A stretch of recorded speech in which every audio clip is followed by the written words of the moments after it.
Awakening of the Leviathan. The void of space stretched endlessly beyond the viewport as Captain Alina Reyes stood aboard the bridge of the UNSS Leviathan, humanity's most ambitious military project to date. 2 kilometers of reinforced titanium alloy hull, powered by 3 antimatter reactors, and armed with weapons that could reduce a small moon to rubble. The ship represented humanity's paranoia, determination, and foresight. Built not because they had enemies, but because they feared one day they might. Status report, Reyes demanded, her voice carrying the weight of command earned through 20 years of military service.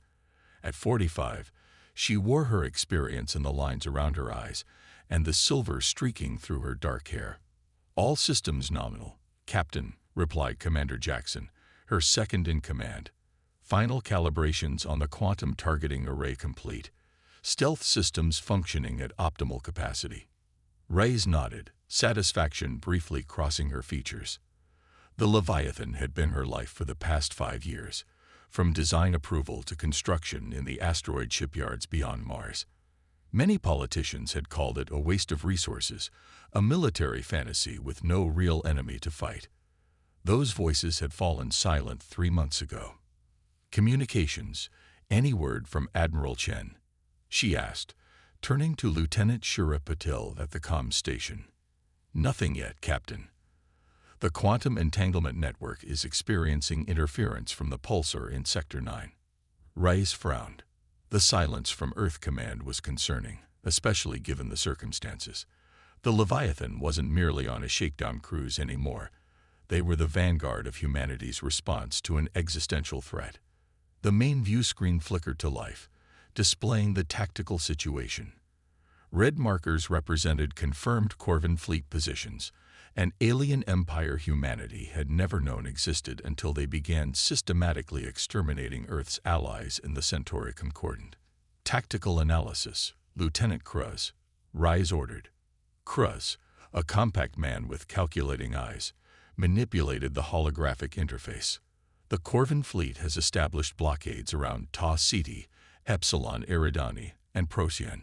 Their pattern suggests they're isolating potential allies before launching their main offensive. And their capabilities.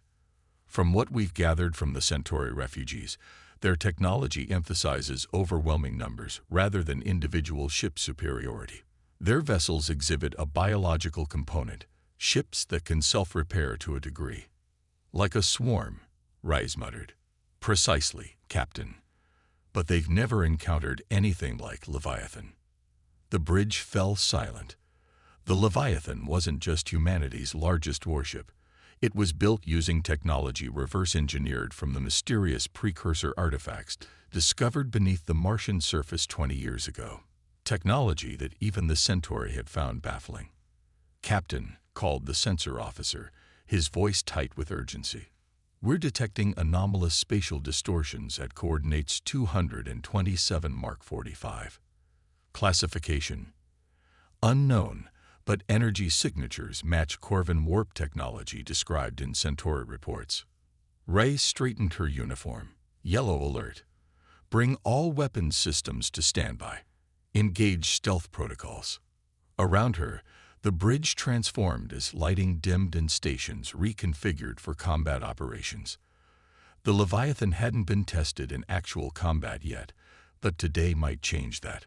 Multiple contacts emerging, reported Cruz. Configuration matches Corvin hunter-killers. Count: 27 vessels. A grim smile touched Reyes' lips. They'd found us. Captain, they haven't altered course. I don't think they've detected us. That gave Reyes pause. The Leviathan's stealth technology was revolutionary, bending light and other electromagnetic radiation around the hull, but she hadn't expected it to work against an advanced alien species. What's their heading? Cruz checked his readings. They appear to be on course for the Arcturus colony. Arcturus, one of humanity's oldest extrasolar settlements, home to 12 million people. Communications, attempt to warn Arcturus. Use tight beam transmission to avoid detection. Reyes turned to Jackson. Tactical options. Jackson didn't hesitate. We can engage from our current position with minimal risk of detection. The asteroid field provides additional cover for our energy signatures. And if we don't engage, based on what happened at Proxima Centauri, the colony won't survive the attack, Jackson said grimly. The bridge fell silent again. Everyone knew what Jackson was referring to. The Corvin had left no survivors at Proxima Centauri. 3 million lives extinguished in less than 6 hours. Captain, Patel called from communications. I've made contact with the Arcturus Defense Command. They're already under attack. This isn't the main Corvin force. It's a diversion. Reyes felt a chill run down her spine. Clarify. Multiple Corvin capital ships have emerged on the far side of the system. The colony's defensive grid is failing. A diversion. The hunter-killers weren't the threat. They were the bait. Status of our stealth systems, Reyes demanded. Fully operational, Captain, reported the engineering officer. Reyes made her decision. Plot an intercept course with the Corvin capital ships. Maximum speed once we clear the asteroid field. Captain, Jackson cautioned, engaging the main force will reveal our capabilities. Earth Command specifically ordered us to gather intelligence only. Earth Command isn't here, Reyes replied firmly. And they didn't witness what these creatures did to Proxima. We're not here to gather intelligence while humans die, Commander. We're here to fight. Jackson nodded, a new respect in his eyes. All hands, battle stations, Reyes announced shipwide. This is not a drill. Prepare to engage hostile forces. Throughout the massive ship, alarm klaxons sounded as 3,000 crew members rushed to their combat positions. Weapon systems powered up, shields intensified, and the 3 antimatter reactors increased output to military specifications. As the Leviathan accelerated toward the besieged human colony, Captain Reyes received an unexpected transmission. It was fragmented, heavily encrypted, and came not from Earth or any human colony, but from deep space. Captain, said Patel, confusion in her voice, I'm receiving a transmission on a frequency I've never seen before. It's using an old Earth language. Latin. Can you decode it? Working on it. There. The message appeared on Reyes' personal display. Cave Corvin. Deus ex machina peritus established. Beware the Corvin. The god from the machine is ready. Reyes translated, frowning. Origin? Unknown, Captain. But the transmission pattern matches nothing in our database. Before Reyes could contemplate the strange message further, the tactical situation demanded her attention. Corvin capital ships in visual range, announced Kruz. They're bombarding the colony's southern hemisphere. The view screen showed the devastating attack. Massive energy weapons cutting through Arcturus's defensive shields like they were tissue paper. The colony's return fire seemed ineffectual against the alien vessels. Weapons status, Reyes commanded. Precursor cannons charged and ready. Quantum torpedoes armed. Point defense grid at full capacity, replied the weapons officer. Target the lead vessel. Prepare to disengage stealth on my mark. The bridge crew tensed. This would be humanity's first direct military engagement with the Corvin, and the Leviathan's baptism by fire. 3, 2, 1. Mark. The massive human warship shimmered into visibility as its stealth field collapsed, revealing the true scale of the vessel to the Corvin fleet. For a moment, the alien bombardment faltered as their sensors registered the unexpected presence. Fire. The Leviathan's main cannon discharged, a blinding beam of concentrated energy that crossed the void in milliseconds. It struck the lead Corvin vessel amidships, cutting through its biological armor and structural supports in one devastating blow. The alien ship didn't explode. It simply came apart, cleaved in two by forces its designers had never anticipated. Direct hit, reported Kruz, astonishment in his voice. Target destroyed. Shift fire to secondary targets, ordered Reyes calmly. Launch fighter squadrons Alpha through Delta. Defensive pattern Epsilon. As the Leviathan's hangar bays opened, deploying scores of aerospace fighters, the Corvin fleet reoriented toward this new threat. Their response was immediate and overwhelming.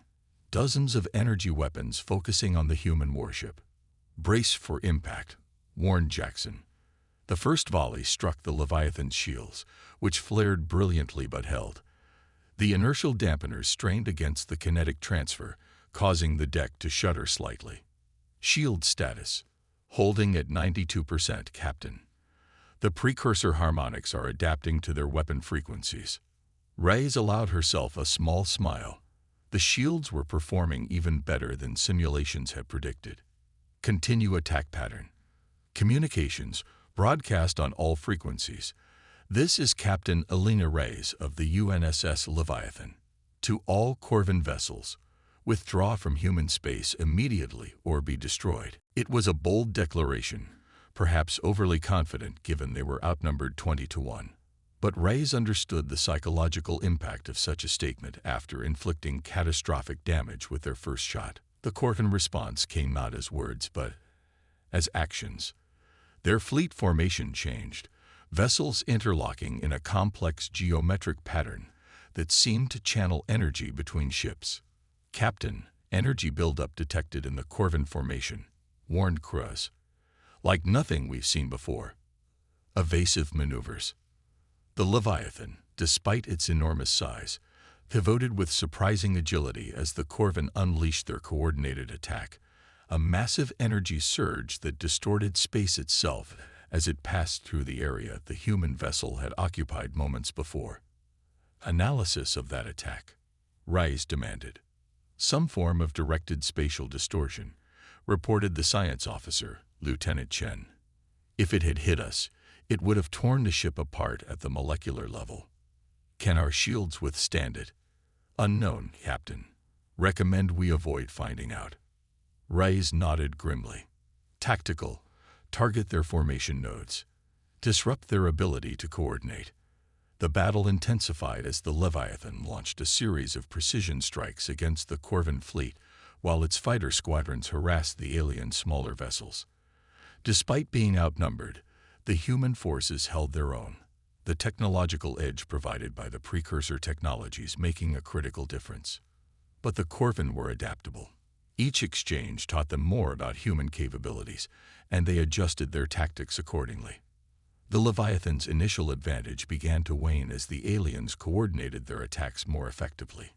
"Captain, shield strength down to 67%, reported the defensive systems officer. "We're taking damage to decks 14 through 17. Reyes studied the tactical display. The Corvin still outnumbered them significantly, but they'd managed to destroy 7 of their capital ships and numerous smaller vessels. More importantly, the alien bombardment of Arcturus had ceased as they focused entirely on the Leviathan. "What's the status of the colony's evacuation?" she asked. "Proceeding rapidly," replied Patel. "The Colonial Defense Forces are reporting 60% of civilians secured in bunkers or evacuation ships." Not enough. They needed more time. As Reyes contemplated their next move, a new alert sounded. "Captain, multiple new contacts detected," called Cruz. They're coming from beyond the system's outer boundary." "Corvin reinforcements?" "No, sir. Different energy signatures entirely. And they're transmitting in Latin." Reyes felt a surge of anticipation. On screen, the view screen shifted to show a formation of vessels unlike anything they'd seen before. Sleek, gleaming ships that moved with impossible grace. At their center was a massive vessel that dwarfed even the Leviathan. "Incoming transmission," announced Patel. The bridge view screen changed to show a humanoid figure with features so symmetrical they seemed almost artificial. When it spoke, its voice had a melodic quality that the universal translator struggled to properly convey. "Captain Reyes of Earth vessel Leviathan. We are the custodians. We have watched and waited. You have proven worthy of assistance against the Corvin plague." Reyes stood straighter. "We appreciate any help you can offer, but who exactly are you?" "Those you call precursors were our vanguard. We seeded technologies across this galaxy for species with the potential to rise above mere conquest. Few have utilized our gifts as effectively as humanity has with your Leviathan. Before Rice could respond, the tactical situation changed dramatically. The custodian fleet engaged the Corvin with devastating efficiency, their weapons cutting through the alien vessels with ease. "Captain," said Jackson quietly, "I believe we just found ourselves in the middle of a very old conflict." Rice nodded slowly. "And potentially a very powerful ally." She turned to communications. "Lieutenant Patel, inform Earth Command of our situation. Tell them the galaxy is much more complicated than we thought." As the Leviathan joined forces with the mysterious custodians, the Corvin fleet began to retreat. Humanity had just announced its presence on the galactic stage in spectacular fashion, not just as another species to be conquered, but as a force to be reckoned with. And the Leviathan was just the beginning. Vengeance of humanity. The aftermath of the Battle of Arcturus transformed humanity's understanding of their place in the galaxy. Captain Alina Reyes stood in the Leviathan's observation deck, watching as custodian vessels moved with precision around the massive human warship. Beyond them, the damaged human colony glowed against the blackness of space, wounded but saved from total destruction. "Quite a view," remarked Commander Jackson, joining her. "Hard to believe that 48 hours ago, we didn't know the custodians existed." Reyes nodded, her expression pensive. "And now they're offering us technologies that could advance humanity by centuries. Do you trust them?" A fair question. The custodians had arrived at the perfect moment, turning a desperate battle into a decisive victory.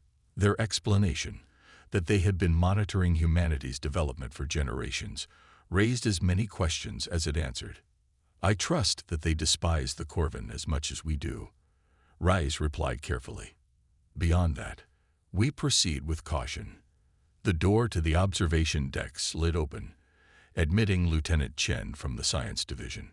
"Captain, we've completed our analysis of the custodian data package. It's remarkable." "Explain." "It contains detailed information about Corvin fleet movements throughout the sector. According to this, the attack on Arcturus was just a probing action. Their main armada is gathering at a staging point near Sirius." Reyes felt a chill. Sirius was less than 9 light-years from Earth. Numbers: over 300 capital ships, Captain. Nearly 1,000 support vessels. Chen's voice was grim. "Far more than what we encountered here." "And their target?" "Based on their trajectory and supply logistics, Earth." The three officers fell silent, contemplating the implications. Even with the Leviathan's impressive performance, humanity couldn't hope to repel a force of that magnitude. The custodian